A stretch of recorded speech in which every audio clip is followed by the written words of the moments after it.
I wanted to be an astronaut from the time I was 3 or 4 years old. I remember telling my mom at that time, and I never deviated from what I wanted to be.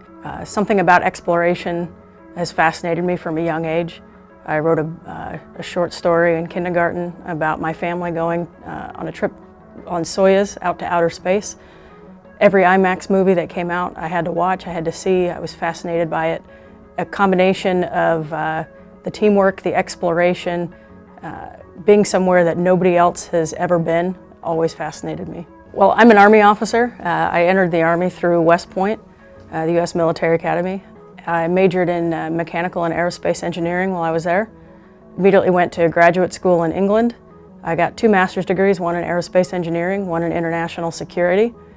From there I went to fly helicopters in the Army, flew the OH-58D Kiowa Warrior, deployed to Iraq a couple times, became a test pilot and an instructor pilot in the Army from there, and was selected for NASA directly after test pilot school. Training's been very exciting. We are doing practice spacewalks in the pool, which is one of the highlights, getting to work in the spacesuit. We learn all about the International Space Station. That's something that is a huge responsibility for us to take care of, that piece of equipment. So we really learn about that.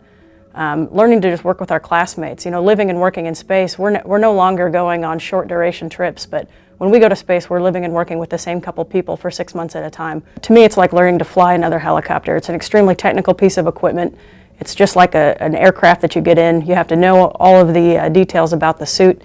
You got to know the emergency procedures. You got to know the different systems. You have to learn kind of a different way of adapting your body movements in order to be able to accomplish the mission. Every day when we go to the NBL, there's 100 people there working to support that mission, and you're just a very small execution piece of that. I think that exploration it unifies people.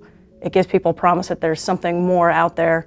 It satisfies a curiosity, a collective curiosity that we all have, a sense of accomplishment when we find something new out. The idea of discovery is magical, and I really think that our next step is to go beyond our low Earth orbit and beyond out to Mars and places we've never been before.